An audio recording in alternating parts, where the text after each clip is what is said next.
উপস্থিত সকলকে আমার সালাম রইল। আসসালামু আলাইকুম। বাংলাদেশ জাতীয়তাবাদী কৃষক দলের পক্ষ থেকে সংগ্রামী অভিনন্দন। নাগেশ্বরী উপজেলা বেগুবাড়ি ইউনিয়নের কৃষক সমাবেশ আজকে এখানে যারা উপস্থিত আছেন আপনারা সকলেই তো কৃষক, নাকি ভুল বললাম? কৃষক, আমরাও কিন্তু কৃষক। যদি কুড়িগ্রামের ভাষায় বলি যে আমিও বাড়িতে ধান চাষ আবাদ করি, স্কিমের আবার ভেন্ডি বিক্রি। আগে তো বিক্রি ধান ছিল, এখন তো বিক্রি ধান নাই, এখন সব স্কিমের শ্যালো মেশিন বা মোটর ইত্যাদি দিয়ে কৃষিকাজ করা হয়। ধন্যবাদ সকলকে। আমি দুই একটি কথা বলে শেষ করতে চাই। শহীদ জিয়ার গোড়া দল, খালেদা জিয়ার মনোবল, তারুণ্যের অহংকার তারেক রহমানের ভোটের দল বাংলাদেশ জাতীয়তাবাদী কৃষক দল। এই কৃষক দল দিয়ে আজকে দেখেন আমরা মাঠ পর্যায়ে আপনার সামনাসামনি আসছি। আপনাদের যদি কোনো প্রশ্ন থাকে প্রশ্ন করতে পারবেন, আমরা এই প্রশ্নের উত্তর দিতে বাধ্য। কারণ আমাদেরকে এই নির্দেশনা দিয়েছে তারুণ্যের অহংকার তারেক রহমান। কিছুদিন আগে আমরা প্রশিক্ষণ নিয়েছি, 31 দফা বাস্তবায়নের প্রশিক্ষণ পেয়েছি। আগামীতে 31 দফার আলোকে যেন ধানের শীষ মার্কা আপনারা ভোট দিতে পারেন। বিএনপির ভালো ভালো দিকগুলো জনসাধারণের সামনে তুলে ধরবেন। কেন তুলে ধরবেন? বিএনপি এই দেশে বেশি দিন শাসন করেছে, এই দেশের বেশিরভাগ উন্নয়ন এই বিএনপি করেছে। আর সাময়িক সময় বা অল্প সময়ের জন্য যারা এই দেশে আসছে তারা শুধু এই দেশটাকে কি করছে? চুরি করছে আর ডাকাতি করছে, আর নিজের বস্তা ভরে টাকা ধরি বিদেশে চলে গেছে। আমি আর দুই একটি কথা বলতে চাই।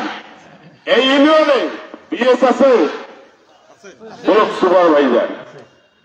ওনার কাজ কি? ওনার কাজ হলো আমার কৃষকের দেখশন ভালো করা এবং কৃষকের দাঁড় ঘোড়ায় যাওয়া। আসলে কি উনি যায় আপনাদের কাছে? যায় না।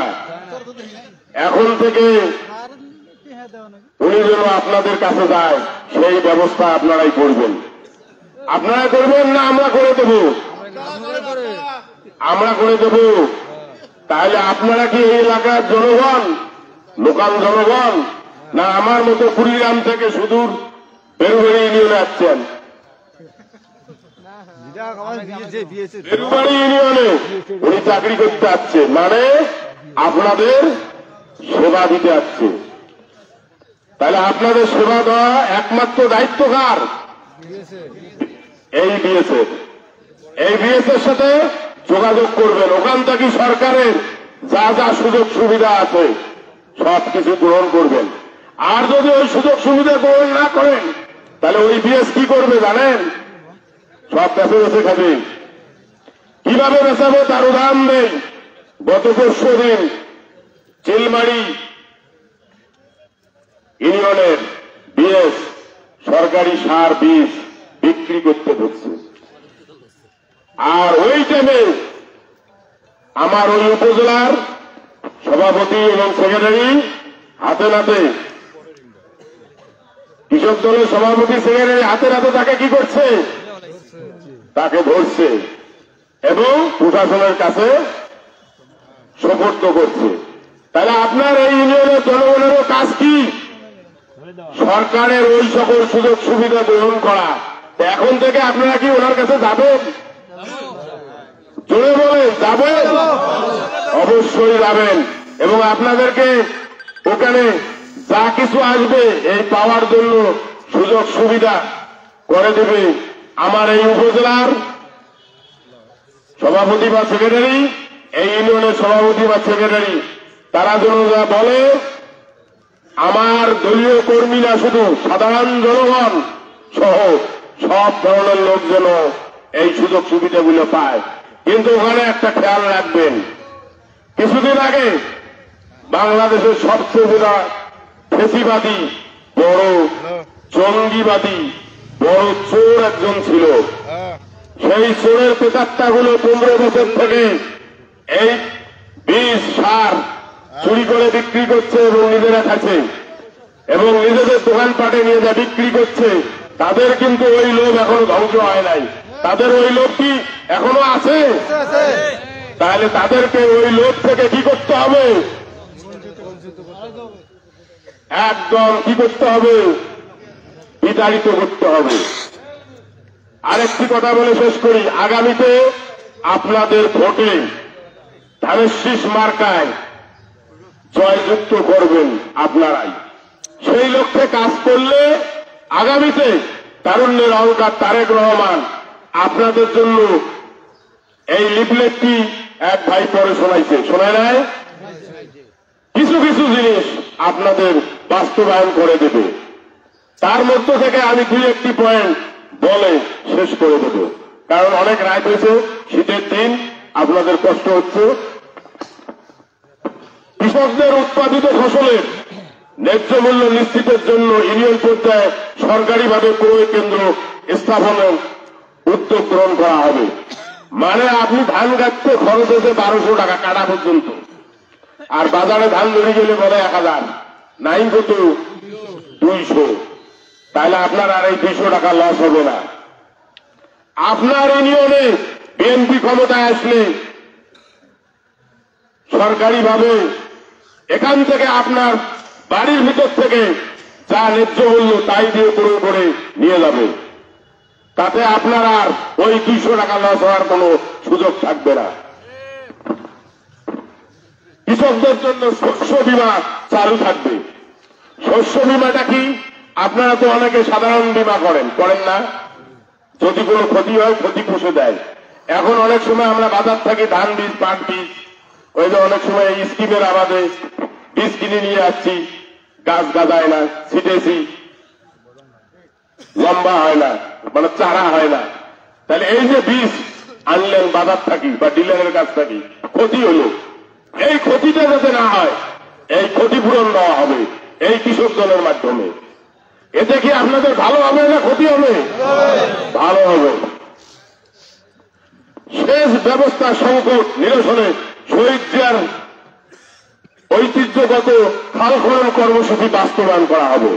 এখানে যারা মুরব্বী লোক আছেন, আমার মধ্যে 2-1 ভাই বোন শহীদ প্রেসিডেন্ট জিয়াউর রহমান যখন ক্ষমতায় ছিল খাল খনন প্রযুক্তি করেছিল, করে নাই? আগামীতে বিএনপি ক্ষমতায় আসলে তারুণ্যের অহংকার তারেক রহমান আবার এই খাল খনন প্রযুক্তি বাস্তবায়ন করবে। আর এই খাল খনন প্রযুক্তি বাস্তবায়ন হলে এই শুষ্ক মৌসুমে, যেমন এখন নদীতে পানি নাই, খাল বিলে পানি নাই, যদি খাল খনন প্রযুক্তি বাস্তবায়ন করা হয় তাহলে আমরা যে পানি পাবো, এই পানি হলে অন্তত পক্ষে আমার খালের আশপাশের সকল জমিতে আবাদ কৃষি ভালোভাবে হবে। হবে কি?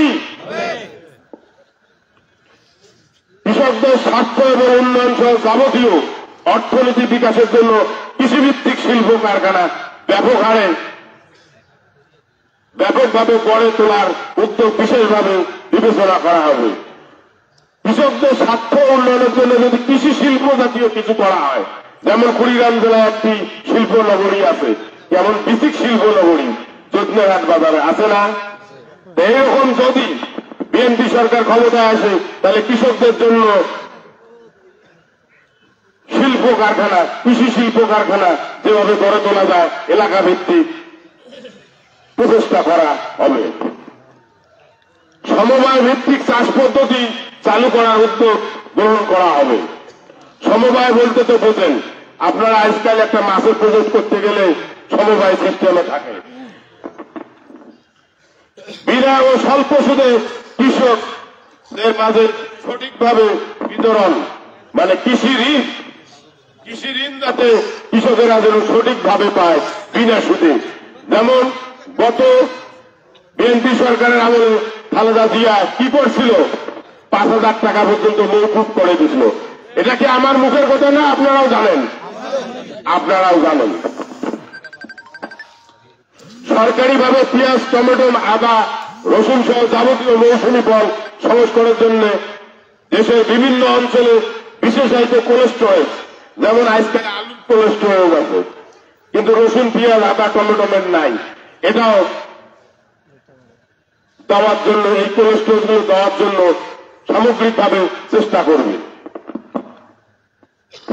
শহীদ জিয়াউর রহমানের পারিবারিক কৃষি চর্চা কর্মসূচি কার্যকর চালু করার জন্য উদ্যোগ গ্রহণ করা হবে, অর্থাৎ স্ব আঙ্গিনায় কৃষি কাজে উদ্বুদ্ধ করা হবে। বিশেষভাবে মহিলাদেরকে এই কাজে উৎসাহিত করা হবে। তা আমার মা বোনেরা, আমার মনে হয় বাড়িতে লাউ চাষ, সিম চাষ, বেগুন চাষ, 2-4টে গড়ি মনে হয় গাড়ি, 2-3টে গড়ি মরিচের গাছ গাড়ে, সিম গাছ গাড়ে, গাড়িয়ে জাংলি বানা দেয়, মানে আমাদের এটা আঞ্চলিক কথা আছে জাংলি। তাতে দেখা যায় একটা করে লাউ গাছে অনেক লাউ ধরে। এতে আমার কি তরকারি প্রচুর পরিমাণ তাহলে আমরা বাড়িতেই উৎপাদন করতে পারি। কৃষকের মাঝে স্বল্প মূল্যে গুণগত মানসম্পন্ন বীজ বিতরণের লক্ষ্যে দেশে বিভিন্ন অঞ্চলে বীজ উৎপাদন ও প্রক্রিয়াজাতকরণ কেন্দ্র নির্মাণ। জাতীয় বাজেটের কৃষিতে মোট জিডিপি 7% বরাদ্দ দেওয়ার ব্যবস্থা বিশেষভাবে বিবেচনা করা হবে। প্রান্তিক কৃষকদের প্রাথমিক কৃষি শিক্ষা চালু করার উদ্যোগ গ্রহণ করা হবে।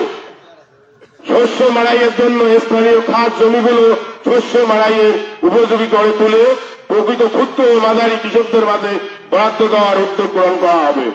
মহিলা কৃষক ও মহিলা কৃষি শ্রমিকদের উৎসাহিত করে কৃষিতে মহিলাদের অংশগ্রহণ বাড়ানোর উদ্যোগ নেওয়া হবে। আগামীতে বাংলাদেশ জাতীয়তাবাদী দল বিএনপি ক্ষমতায় আসলে তারুণ্যের অহংকার তারেক রহমান আপনাদের যে কথাগুলো আমি বললাম এই প্রতিটি কথা বাস্তবায়ন করা হবে। এতে কি আপনাদের জন্য কি ভালো হবে না ক্ষতি হবে? তাহলে আমি লাস্টে একটি স্লোগান দিয়ে শেষ করতে চাই। আমার সাথে সাথে সবাই স্লোগান দেন, বাংলাদেশ বাংলাদেশ জিন্দাবাদ জিন্দাবাদ। কে বলে রে জিয়া নাই, এক জিয়া লোকান্তরে দেশ গড়েছেন শহীদ জিয়া।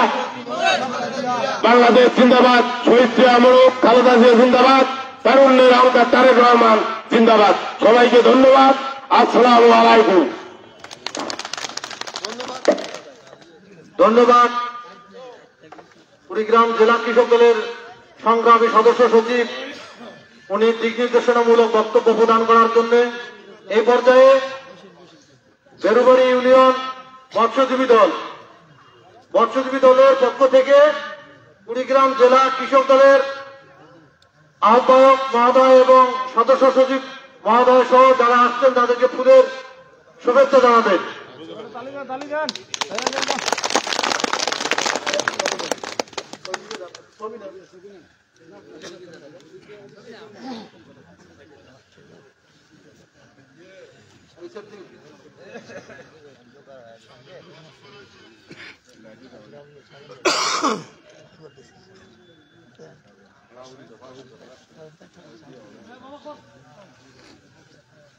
এই পর্যায়ে নাগেশ্বরী উপজেলা বিএনপির সংগ্রামী সভাপতি জনাব নুরুন নবী দুলালকে ফুলের শুভেচ্ছা জানাচ্ছেন।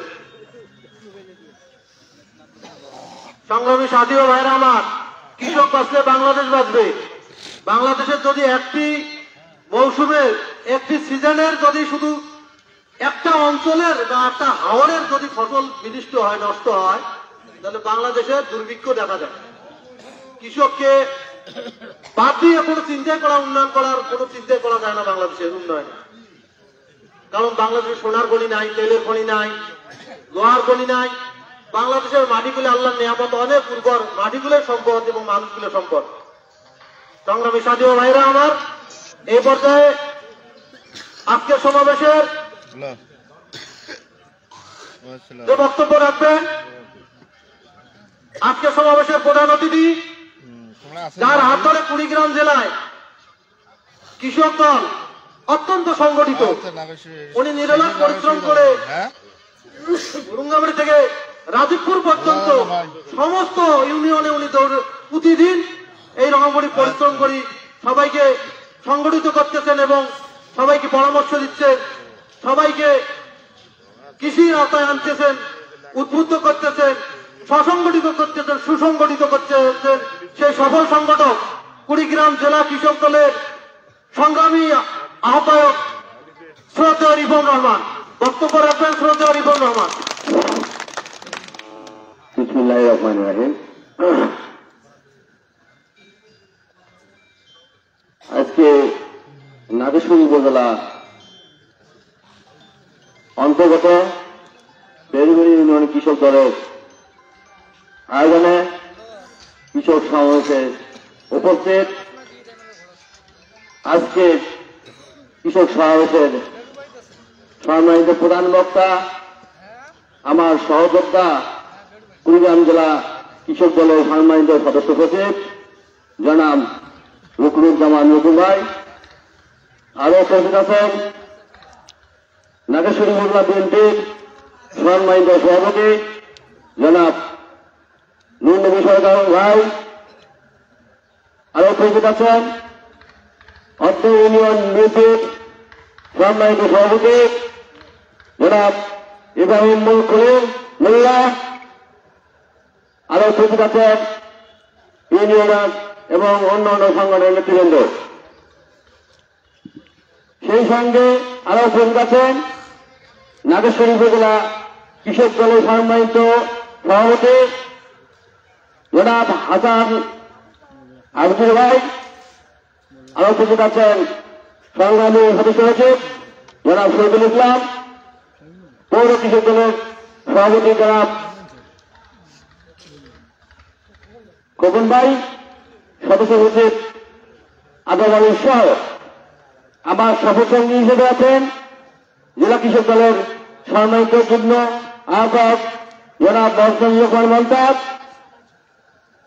আরো উপস্থিত আছেন জেলা কৃষক দলের সংগ্রামী সহসাংগঠনিক সম্পাদক আমার ছোট ভাই সোহেল রানা সহ এখানে উপস্থিত আমার মুরব্বীগণ এবং প্রিয় কৃষক ভাইয়েরা। শহীদ জিয়ার গণদল, খালেদা জিয়ার মনোবল, তারেক জিয়ার ভোটের দল, বাংলাদেশ জাতীয়তাবাদী কৃষক দল কুড়িগ্রাম জেলা শাখার পক্ষ থেকে সংগ্রামী সালাম, আসসালামু আলাইকুম, হিন্দু ভাইটি হুজুর হইল আদাব। সংগ্রামী উপস্থিতি, আপনারা অনেকের বক্তব্য শুনেছেন, আপনাদের ধৈর্য বিচ্যুতি করবো না, আমি দু চারটি কথা বলে শেষ করে দেব। সংগ্রামী বন্ধুগণ, আপনারা জানেন বাংলাদেশের একজন রাখাল রাজা ছিল, গরিবের বন্ধু ছিল, সত্যকে সাথী ছিল, যিনি নিজেকে কৃষক বলতে কখন যেটা করেন নাই, তিনি নিজেকে শ্রমিক বলতে কখন যেটা করেন নাই, তিনি আর কেউ নন আমাদের দল বিএনপির প্রতিষ্ঠাতা মুক্তিযোদ্ধা সাবেক রাষ্ট্রপতি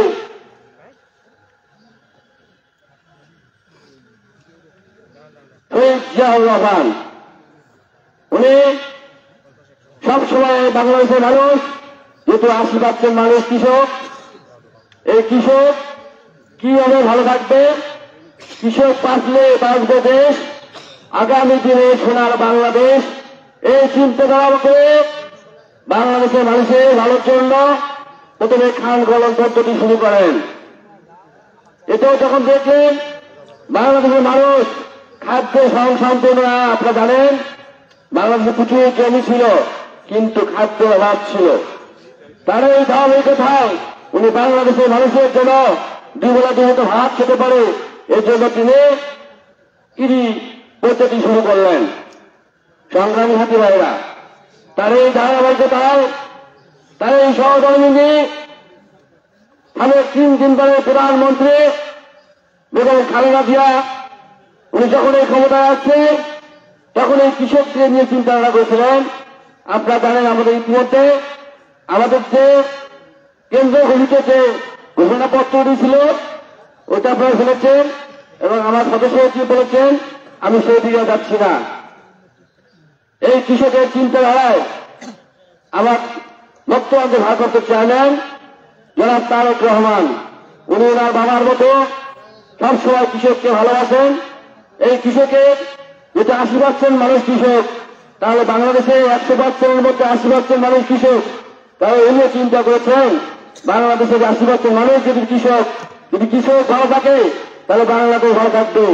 তাই উনি স্লোগান তুললেন, ভয়াবহ ভাষণ গর্ব দেশ, শহীদ স্বপ্নের বাংলাদেশ। তাই উনি কৃষকদের কথা চিন্তা করে উনি আমাদেরকে পরপর 2বার বাংলাদেশ পরপর ঢাকায় আমাদেরকে প্রশিক্ষণ জন্য 2বার ডাকেন এবং আমাদেরকে প্রশিক্ষণ দেন। প্রশিক্ষণের মাধ্যমে বলেন বাংলাদেশের সারা দেশে প্রত্যেকটি জেলার কৃষক নেতাদেরকে বলেন যে আমার বাংলাদেশে যতগুলো ইউনিয়ন আছে একটা ইউনিয়নে যেন বাদ দেওয়া না যায়। প্রত্যেকটি ইউনিয়নে গিয়ে আপনারা কৃষকের সঙ্গে মত বিনিময় করবেন, কৃষক সমাবেশ করবেন। আমি কৃষকের কথা শুনতে চাই, কৃষকরা কি চায়, কৃষকরা কি করলে তাদের আগামী দিন ভালো থাকবে, আমি তাদের কথা শুনতে চাই। আমরা অবশ্যই ভাগ্যবান যে আপনারা কি জানেন ইতিপূর্বে স্বাধীন হওয়ার পর বাংলাদেশে কোন রাষ্ট্রের প্রধান বা কোন দলের প্রধান আপনাদের কোন ইউনিয়নে কৃষক সমাবেশ করেছিল? কৃষকের কথা শুনতে চেয়েছিল? তাহলে আমরা অবশ্যই ভাগ্যবান। আগামী রাষ্ট্রনায়ক জনাব তারেক রহমান উনি আমাদের কৃষকদের কথা শুনতে চায়, কৃষকদের কিছু করতে চায়, অবশ্যই ভাগ্যবান আমরা।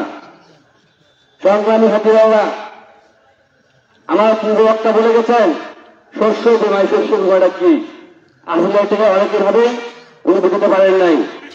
আপনারা যে আবাদ করেন বন্যা হয় না, আপনাদের ধান ক্ষতি যায় না, এই জন্য একটা ফার্মার কার্ড করা হবে। এই ফার্মার কার্ড বাংলাদেশের প্রত্যেকজন কৃষক পাবেন। আপনি ধান গাছছেন, আমাদের প্রায় দেখি ধান গাড়ার পর অসময়ে বন্যা আসে, বন্যা ধান খেয়ে যায়, আর বিচন পাই না, আমাদের বীজ পাই না, ধান কাটতে পাইনি, ফলে আমাদের খাদ্যের সংকট ঘটে। এজন্য ওই কার্ড থাকবে, ওই কার্ডের বিনিময় প্রত্যেকটি কৃষক যে যার পরিমাণ ক্ষতি হয়েছে, অর্থাৎ আপনি ওই জমি যে জমি আপনার নষ্ট হয়ে গেছে, ওই জমিতে আপনি কি পরিমাণ ধান পেতেন, ওই ধান হলে আমার সংসার চলতো, আপনার ওই ক্ষতিপূরণটা সরকারি দেওয়া হবে। সংগ্রামী হতে পারা। তারপরে আমাদের ভারপ্রাপ্ত চেয়ারম্যান জনাব তারেক রহমান ইতিমধ্যে 31 দফা ঘোষণা করেছেন। এই 31 দফা এখানে কৃষকের স্বার্থ জড়িত আছে, এখানে নাগরিকের স্বার্থ জড়িত আছে, এখানে কৃষক যারা চাকরি করেন তাদের স্বার্থ জড়িত আছে। অর্থাৎ 31 দফা বাংলাদেশে 31 দফা যদি গঠন করতে পারি আমরা, 31 দফা যদি গঠিত হয়, 31 দফা মানে বাংলাদেশ সুখী থাকবে। এই 31 দফায় বলা আছে আমাদের প্রত্যেকটি মা বোনদের নামে একজন করে ফ্যামিলি, অর্থাৎ পুরুষদের নয়, প্রত্যেকটি ফ্যামিলির আমাদের মা বোন যে আছে তাদের নামে ইউনিট কার্ড থাকে, পরিবার কার্ড তাকে বলে। ওই কার্ডের মাধ্যমে আপনার পরিবারে মাসিক কি পরিমাণ চাল লাগে, অর্থাৎ পৃথিবীর উন্নত যে দেশগুলো আছে ওই দেশে সরকারি হবে সরকার প্রত্যেকটা নাগরিকের খাদ্য এবং শিক্ষা চিকিৎসা নিশ্চিত করে।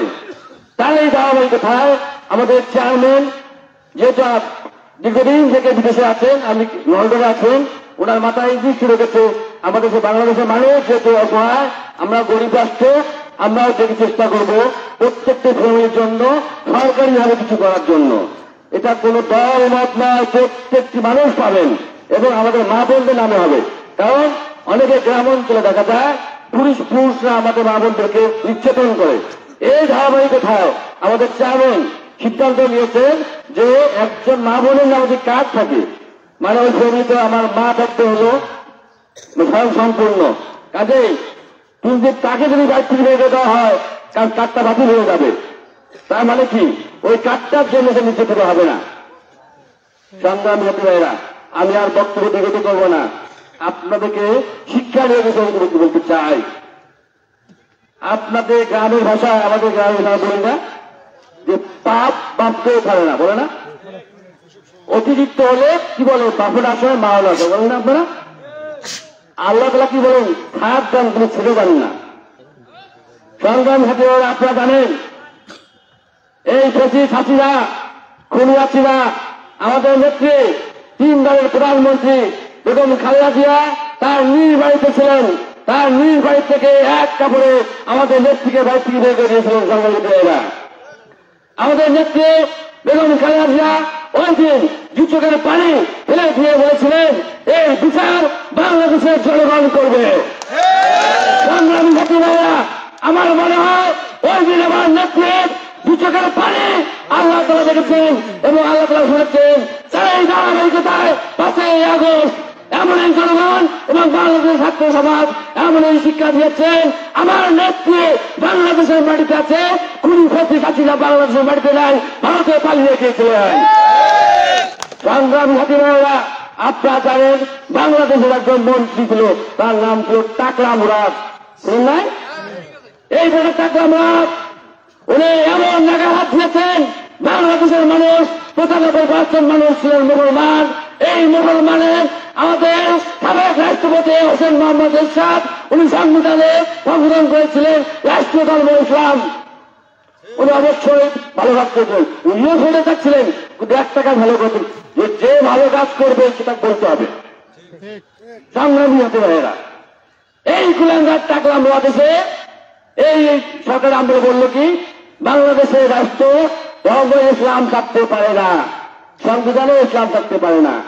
আমি সংসদে যাব, সংসদে বিল পাস করবো যে বাংলাদেশের সংসদে ইসলাম থাকতে পারে না। ও যা উন্নয়ন শুরু হইল রে ভাই, আল্লাহ দায় ইসলাম আমি সৃষ্টি করেছি, ইসলাম আমার ধর্ম, আমি ইবাদত করবো, তুই টাকলা বদকে তার সুখ এবং শেষ সময় 15 দিন, 15 দিনের মধ্যে আল্লাহ তাআলা তাকে এমন বেইজ্জত করেছে, তার ঘরে বউ তাকে ঘরে লাগা দেয় না, তার মন্ত্রিত্ব শেষ, ফুটপাতে শুয়ে দেখছি আপনারা। টাকলা মুরাদ বাংলাদেশে নাই, কিন্তু রাষ্ট্রটা ইসলাম থেকে যাচ্ছে। বাংলাদেশেরা সংগ্রামী হাতিরা, আমরা 95% মানুষ মুসলমান, আমরা মুসলমান যেহেতু আমাদের দাড়ি থাকবে, আমাদের মাথার টুপি থাকবে, এটাই স্বাভাবিক। কিন্তু বাংলাদেশের কুলাঙ্গার ছাত্রলীগ, যুবলীগ, জাতিলীগ এদের চুলকানি দেখত, টুপি মাথা দেখলে এতে চুলকানি লাগতো, এরা বলতো এরা জামাত শিবির রাজাকার। এই টাকলা মুরাদের মতো এই ছাত্রলীগ যুবলীগ আমাদেরকে জামাত শিবির বলতো। এই ছাত্রলীগ আছে থাকেন বাংলাদেশের মাটিতে, টুপিওয়ালা মানুষ আছে, দাড়িওয়ালা মানুষ আছে, কিন্তু এই ছাত্রলীগ কুলাঙ্গার যুবলীগ এরা বাংলাদেশের মাটিতে নাই, পালিয়ে ভাবছে। সুতরাং সংগ্রামী ভাইরা, আপনারা কি ছাত্রলীগ হতে চান? আপনারা কি যুবলীগ হতে চান? আমাদের ভারপ্রাপ্ত চেয়ারম্যান জনাব তারেক রহমান স্পষ্ট বার্তা দিয়েছেন, আমার দেশের বাংলাদেশের বিএনপি, কৃষক দল, যুব দল, ছাত্র দল, ওলামা দল, মহিলা দল, শ্রমিক দল, মৎস্যজীবী দল সকল নেতা কর্মীর উদ্দেশ্যে উনি বলেছেন, বাংলাদেশের প্রত্যেকটি জনগণের আস্থা অর্জন করতে হবে। প্রত্যেকটি নেতা এবং কর্মীর দায়িত্ব বাংলাদেশের মানুষের আস্থা অর্জন করা। আপনার এলাকায় যেন আপনাদের দ্বারা কোনো মানুষের চুল পরিমাণ ক্ষতি না হয়। আপনারা আপনার এলাকার মানুষের খোঁজ খবর নেন, পারলে মানুষের গরিব মানুষের উপকার করবেন, ক্ষতি করবেন না। কারণ আপনাদেরকে দিয়েই আগামীতে ধানের শীষে ভোট করাবেন আমাদের ভারপ্রাপ্ত চেয়ারম্যান। আপনাদের এলাকায় যদি আপনাদেরকে মানুষ ভালোবাসে, আপনাদের কথায় কোন সত্যি করতে ভোট দেবে। তাই আগামীতে আপনাদেরকেই জনগণের রাস্তা অর্জন করতে হবে। পাশাপাশি দুঃখের বিষয়, আমাদের ভারপ্রাপ্ত চেয়ারম্যান যখন আমাদের বলতেছে অন্য দলের কোন ফ্যাসিস্ট যেন আমাদের কোন দলে কারো মাধ্যমে আমাদের দলে ঢুকতে পারে না এবং আমাদের দলের ভাবমূর্তি নষ্ট করতে পারে না। আমাদের চেয়ারম্যান যখন বারবার বলতেছে আমার দলের নেতা কর্মী যেন কোন চাঁদাবাদ, কোন লুটপাট, কারো বাড়ি হামলা না করে। অত্যন্ত দুঃখের বিষয় আমরা দেখতে পাচ্ছি যে ছাত্রলীগ যুবলীগ যাদেরকে বলতে জামাত শিবির বলে ভাবত, আজকে তারা এই গাড়িটুকু করে আলখাল্লা পরে এখন ছাত্র শিবিরে ভোট দিচ্ছে।